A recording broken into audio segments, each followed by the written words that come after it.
Part 9 की शुरुआत वहीं से होती है जहाँ पिछला एपिसोड खत्म हुआ था। वेनबो रुआन का मोमेंट्स चेक करता है जो देख वो थोड़ा सैड होता है। उसके बाद वेनबो अपने कुछ सोल्जर्स के साथ डिनर करने जाता है जहाँ पर वो बहुत ही ज्यादा ड्रिंक कर लेता है। तो बाकी सोल्जर्स उसे उठाकर बेस ले आते हैं जहाँ पर वेनबो तो बस रुआन का ही नाम बड़बड़ा रहा था और कह रहा था कि मुझे प्यार रोमांस इन सब के बारे में कुछ भी पता नहीं, ना ही मैं इनके बारे में समझता हूँ, इसलिए मुझे समझ नहीं आता कि मैं तुम्हारे लिए क्या फील करता हूँ। तो वहीं अगले दिन कैप्टन शिंग की तबीयत बीच इंटरव्यू में खराब हो जाती है। तो वहीं इधर यान चान रिजाइन कर देती है। तो चैन उसे काफी रोकने की कोशिश करता है लेकिन वो नहीं रुकती। तो वहीं रुआन जब इंटरव्यू के बाद घर लौट रही थी तभी उसकी कार के टायर्स पंचर हो जाते हैं। लेकिन तभी उसी रास्ते से वेनबो आ रहा था जो उसे देखकर उसकी हेल्प करने के लिए आता है। जहाँ टायर्स चेंज कर देने के बाद वो जैसे ही उठता है तो रुआन को थोड़ा धक्का लग जाता है, लेकिन गिरने से पहले ही वेनबो उसे अपनी ओर खींच लेता है जिससे दोनों तो क्लोज आ जाते हैं। वहीं डॉक्टर शाओ और याओ एक कॉन्फ्रेंस में मिलते हैं जहाँ पर एक फॉरेनर याओ के पीछे पड़ा था। तो डॉक्टर शाओ याओ का हाथ पकड़कर वहाँ से बाहर ले आते हैं जो याओ को बहुत अच्छा लगता है। दूसरी ओर यानशान की मॉम की तबीयत खराब हो जाती है तो उन्हें हॉस्पिटल में एडमिट होना पड़ता है। अब यानशान की फैमिली में सभी ब्रेन सर्जन थे जिस वजह से बचपन से ही यानशान को न्यूरो सर्जरी में इंटरेस्ट दिलवाया गया और उसकी मॉम स्पेशली उसके पीछे ही पड़ी रहती थी, बार बार उसे याद दिलाकर कि उसके डैड, उसके दादाजी, इवन उसका भाई भी एक वेल सेटल्ड ब्रेन सर्जन है, इसलिए उसे भी उनकी तरह अपना नाम बनाना है। और इसी प्रेशर के चक्कर में यानशान हमेशा सभी का अटेंशन पाने की कोशिश करती थी, मगर इसी बात को लेकर उसकी मॉम के साथ उसकी बहस हो जाती है क्योंकि उसके घर वालों ने, स्पेशली उसकी मॉम ने, कभी उससे ये नहीं पूछा कि उसे क्या करना पसंद है। अब उनकी बातें मीका भी सुन लेती है जिससे वो समझ जाती है यानशान की सिचुएशन। लेकिन यानशान की मॉम को भी समझ में आ ही जाता है कि एक अच्छी ब्रेन सर्जन बनना इम्पोर्टेंट नहीं है बल्कि एक अच्छी डॉक्टर बनना इम्पोर्टेंट है जो दूसरों की जान बचा सके। अब उन्हें ये एहसास तभी होता है जब एक पेशेंट अचानक से बेहोश हो जाता है तो यानशान उसे बचाने की बहुत कोशिश करती है और उसे सीपीआर देते हुए ही आईसीयू ले जाती है, जिसके बाद माँ बेटी का रिश्ता भी सही हो जाता है। तो मॉम उसे जो भी अपनी मर्जी से वो करना चाहिए वो करने के लिए कहती है। अगर उसे डॉक्टर नहीं बनना है तो वो अपनी मर्जी का काम कर सकती है, लेकिन यानशान उससे कहती है कि उसे एक अच्छी डॉक्टर ही बनना है। दूसरी ओर मीका को कैप्टन की हेल्थ की बहुत फिक्र होती है, इसलिए वो उसे अपने मिशन के दौरान अपना ख्याल रखने के लिए कहती है। वहीं अगले दिन यानशान की मॉम की सर्जरी होने वाली थी जिससे मीका डॉक्टर शाओ के साथ असिस्ट करने वाली थी। तो वहीं इधर कैप्टन को एक नर्स न्यूरो सर्जरी डिपार्टमेंट के बाहर देख लेती है। इधर डॉक्टर शाओ और मीका मिलकर यानशान की मॉम की सक्सेसफुली सर्जरी कर देते हैं और नर्स से मीका को पता चल जाता है कि कैप्टन हॉस्पिटल आया हुआ है। वो कैप्टन से जाकर इस बारे में पूछती है तो कैप्टन उसे सच बता देता है कि वो यहाँ चेकअप कराने आया था और जो उसने अपनी फ्रेंड की बात बताई थी वो असल में उसकी प्रॉब्लम थी। तो मीका जल्दी से उसके रिपोर्ट्स पढ़ती है जो देख वो शॉक्ड एंड सैड होती है और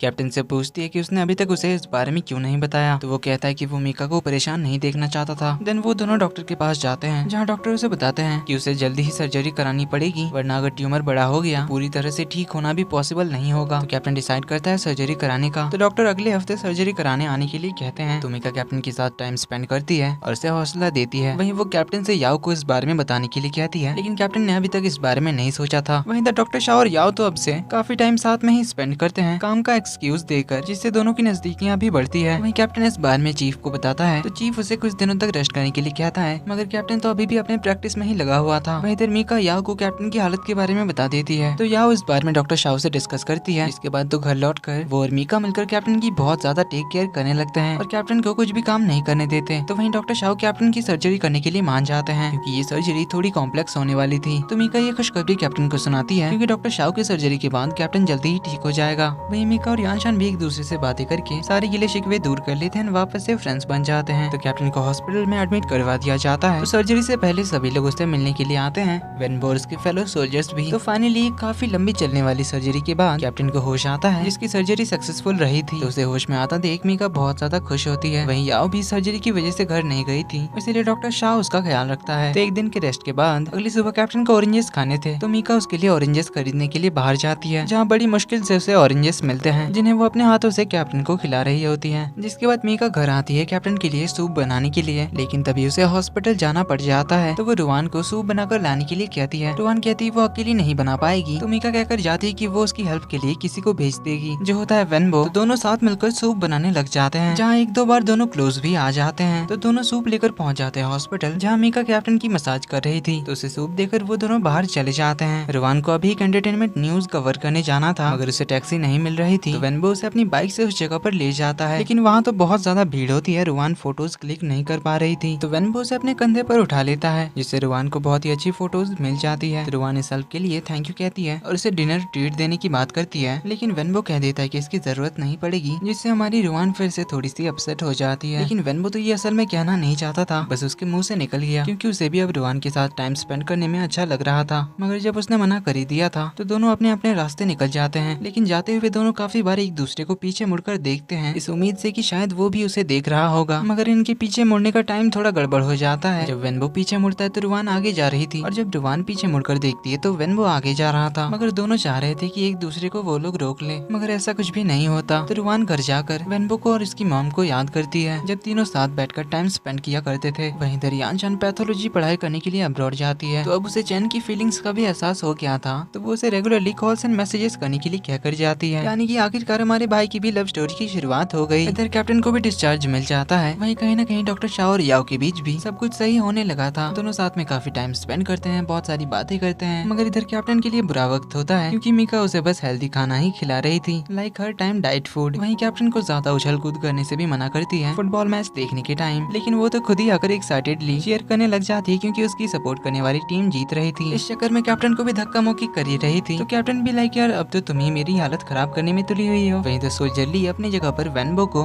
उसकी कजन को सेल्फ डिफेंस सिखाने के बहाने रुआन के पास भेज देता है, क्योंकि उसे तो पता ही था कि वेनबो रुआन को लाइक करता है, मगर वो एक्सप्रेस नहीं कर पा रहा। अब पहले तो वो दोनों एक दूसरे को देखकर शॉक्ड होते हैं, तो रुआन उसे बताती है कि कोई इसे सोशल मीडिया पर स्टॉक कर रहा था, इवन वो बंदा तो उसके घर के बाहर भी आ गया था, तो इसीलिए वो कुछ सेल्फ डिफेंस सीखना चाहती है। तो वो वेनबो से कहती है कि वो सोल्जर ली को इसके बदले पैसे देने वाली थी, लेकिन वेनबो को टॉन्ट मारते हुए कहती है कि तुम्हें तो देने की जरूरत नहीं पड़ेगी, क्योंकि तुम तो मेरे अच्छे दोस्त हो ना। तो वेनबो उसे कुछ फाइटिंग स्किल्स सिखाने लग जाता है, उसे बहुत सारी सेल्फ डिफेंस भी सिखाता है, और उससे काफी सारी एक्सरसाइजेस भी कराता है, जहाँ स्ट्रेचिंग करते हुए उनकी किस भी हो जाती है, जिससे दोनों को थोड़ा ऑकवर्ड तो लगता है, लेकिन रुआन उसे कहकर जाती है कि इसे एक अच्छी फ्रेंड की तरफ से गुड बाय किस समझ लेना। वहीं इधर कैप्टन ने तो अपनी तैयारी शुरू कर दी थी, क्योंकि वो जल्दी से अपनी टीम ज्वाइन करना चाहता था। अब उसने तो अपनी चीफ से इस बारे में बात भी कर लिया था, लेकिन उसने मीका को अभी तक नहीं बताया था, पर उसे पता चल जाता है, जिस वजह से पहले तो वो उसे मना करती है, क्योंकि वो तो अभी तक पूरी तरह से रिकवर भी नहीं हुआ था, और डॉक्टर ने उसे रेस्ट करने के लिए भी कहा था। लेकिन कैप्टन उसे कहता है कि वो पूरी तरह से फिट हो गया है, इसलिए उसे फिक्र करने की जरूरत नहीं है, वो अपना ध्यान रख लेगा। तो मीका भी फाइनली मान जाती है, उसे अपना अच्छी तरह से ख्याल रखने के लिए कहती है। तो कैप्टन टीम ज्वाइन कर लेता है, मगर उसकी शूटिंग में दिक्कतें हो रही थी, उसके हैंड शेक कर रहे थे, जिससे उसकी शूटिंग खराब हो जाती है। तो सभी को उसकी फिक्र होती है। तो कैप्टन मीका को इस बारे में सच बता देता है, तो मीका उसे लेकर डॉक्टर शाह से मिलने आती है, जहाँ डॉक्टर शाह भी उसे थोड़ा सा रेस्ट करने के लिए कहता है, क्योंकि अभी भी उसकी सर्जरी जो हुई है, इसीलिए बॉडी की कंडीशन फिर से अडेप्ट होने के लिए थोड़ा टाइम लगेगा, मगर वो ओवर ट्रेनिंग नहीं कर सकता, और बीच बीच में उसे रेस्ट करते रहना होगा। जो सब सुनकर कैप्टन वापस से ट्रेनिंग के लिए चला जाता है, लेकिन वो अपने पुराने फॉर्म में वापस आने के लिए कुछ ज्यादा ही ट्रेनिंग करने लगा था। जो देख वेनबो उसे थोड़ा रेस्ट करने के लिए कहता है, मगर कैप्टन उसकी बात नहीं मानता और कुछ ज्यादा ही ओवर ट्रेनिंग कर लेता है, जिससे उसके हाथ पर थोड़ा चोट भी आ जाता है। इस बारे में मीका को पता चलने पर वो तो उस पर गुस्सा करती है और उसे कुछ दिनों तक ट्रेनिंग ना करने के लिए कहती है, मगर इससे कैप्टन थोड़ा गुस्सा होकर वहाँ से चला जाता है और फिर प्रैक्टिस करके अपने पुराने फॉर्म में वापस भी आ जाता है। लेकिन मीका से रूडली बात करने के लिए उसे बहुत ही गिल्टी फील होता है, तो वो उसे माफी मांगने के लिए वापस आता है। लेकिन इधर हॉस्पिटल में एक पेशेंट भाग गई थी, जो कि एक पियानिस्ट थी, जिसका एक्सीडेंट हुआ था, जिस वजह से वो पहले की तरह पियानो नहीं प्ले कर पाती। तो कैप्टन भी उसी वक्त हॉस्पिटल पहुंच जाता है, तो वो मीका के साथ मिलकर उसे ढूंढने में लग जाता है, जहाँ वो मीका को अपने रूड बिहेवियर के लिए सॉरी कहता है। फिर उस लड़की को ढूंढने के लिए वो लोग चले जाते हैं, जहाँ पर वो लड़की तो सुसाइड करने की कोशिश कर रही थी, मगर कैप्टन उसे सेव कर लेता है। फिर उसे अपनी ही कहानी बताकर मोटिवेट भी करता है, जिस तरह उसने हार नहीं मानी, उसने प्रैक्टिस करके अपना पुराना फॉर्म वापस लाया, उसी तरह वो भी कर सकती है। धीरे धीरे प्रैक्टिस करते करते वो भी पहले जैसे प्ले कर सकती है। वहीं इधर वेनबो लगा हुआ था रुआन के कैमरे के लिए लेंस खरीदने में, क्योंकि उसे पता चला था कि रुआन के कैमरे का लेंस खराब हो गया था। वहीं इधर रुआन सोल्जर ली की खबर लेने के लिए आई होती है, क्योंकि उसने अपनी जगह वेनबो को जो भेज दिया था उसे ट्रेन करने के लिए। तो यहाँ ली उसे बता देता है कि असल में वेनबो तो उसे पसंद करता है, जो उसने खुद ही कहा था जब उसने बहुत ज्यादा ड्रिंक कर लिया था। इस पे रुआन पूछती है फिर उसने मुझे फ्रेंड जोन क्यों किया। इस पर ली बताता है लूफेंग के लिए, क्योंकि लूफेंग भी उसका बेस्ट फ्रेंड है और वो भी तुम्हें लाइक करता है, इसलिए उसने लूफेंग के लिए तुम पर गिव अप कर दिया था, लेकिन वो सच में तुम्हें लाइक करता है। जिससे रुआन तो सरप्राइजली शॉक्ड होती है। और इसी के साथ पार्ट नंबर 9 का एंड यहीं पर होता है।